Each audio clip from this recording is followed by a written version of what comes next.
what do we do now? Seriously, I'm not kidding. Go back and watch any movie, and you will see this line over and over again. You're going to see it now. I'm telling you. My daughter watched a movie last weekend. She goes, Mom, I heard that line. And I love to ask questions, but it's my most hated question. And I dread reading scripts that have no women involved in their creation, because inevitably I get to that part where the girl turns to the guy, and she goes, what do we do now? Now, do you know any woman in any crisis situation who has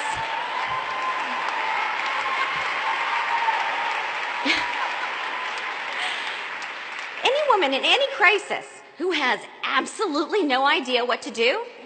I mean, don't they tell women, they tell people in crisis, little children, that if you're in trouble, talk to a woman.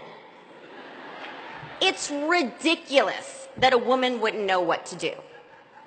So anyway, after I went to visit these studios, I started telling people about this current pipeline and that there was barely any female leads in films and the industry was in crisis, and people were aghast.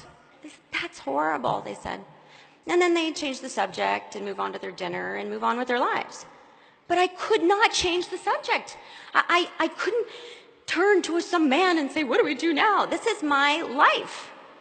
Okay, I've made movies all my life, for 25 years, since I was 14 years old. It was time to turn to myself and say, what are we going to do now? Okay, Reese, what are we going to do now? And the answer is really clear. My mother, who's here tonight, very strong, smart Southern woman, said to me, if you want something done, honey, do it yourself.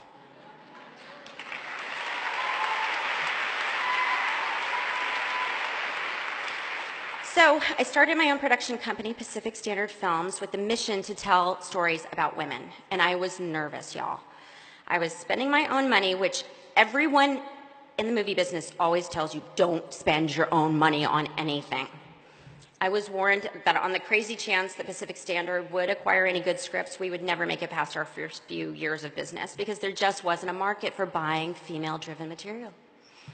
But like Ed Woods, I do not like to be underestimated. I am a very avid reader. In fact, I'm a complete book nerd.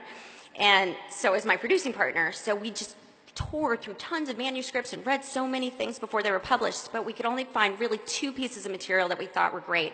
And we optioned them with our money, and we prayed that they would work.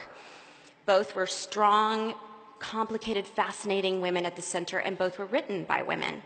And lo and behold, both books hit #1 on the New York Times bestseller list in July of 2012.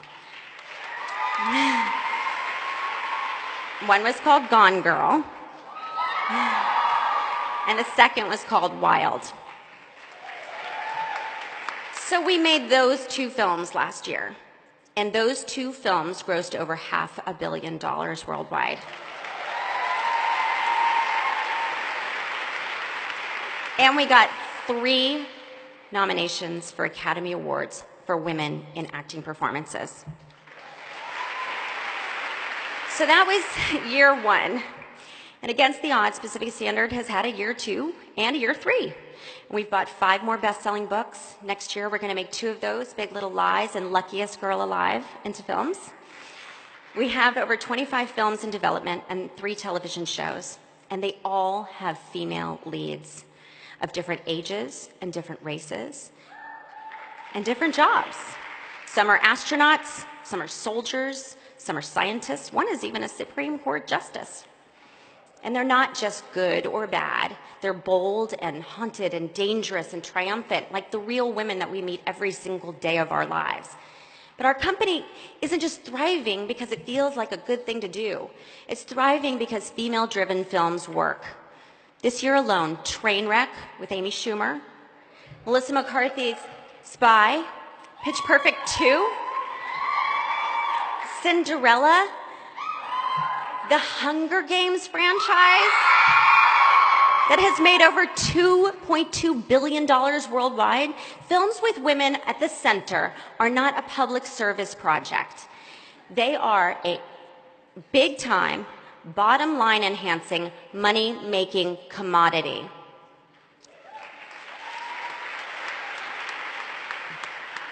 Ladies and gentlemen, I think we are in a cultural crisis. In every field and every industry, women are underrepresented and underpaid in leadership positions. And the reason we're all talking about it tonight, under 5% of CEOs of Fortune 500 companies are women. Only 19% of Congress is women. No wonder we don't have the health care we deserve, or paid family leave, or public access to early childhood education. And that really worries me. How can we expect legislation with our rights and our needs being preserved if we don't have equal representation? So here's my hope.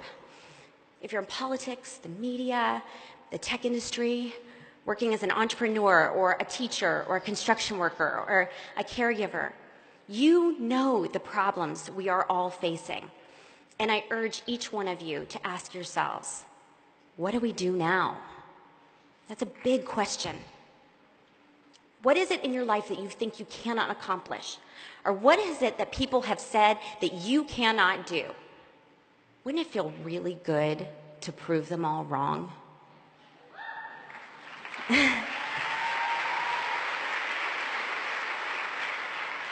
Because I believe ambition is not a dirty word. It's just believing in yourself and your abilities. Imagine this. What would happen if we were all brave enough to believe in our own ability, to be a little bit more ambitious? I think the world would change.